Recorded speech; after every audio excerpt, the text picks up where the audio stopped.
كلا بل تحبون العاجلة وتذرون الآخرة وجوه يومئذ ناظرة إلى ربها ناظرة ووجوه يومئذ باسرة تظن أن يفعل بها فاقرة كلا إذا بلغت التراقي وقيل من راق وظن أنه الفراق والتفت الساق بالساق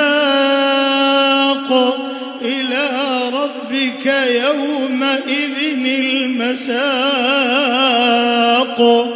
فلا صدق ولا صلى ولكن كذب وتولى ثم ذهب إلى أهله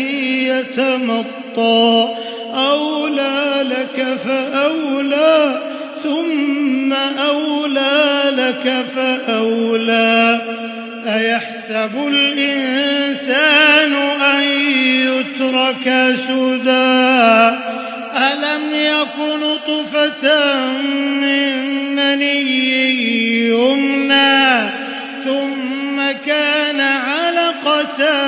فخلق فسوى فجعل منه الزوجين الذكر والأنثى أليس ذلك بقادر على أن يحيي الموتى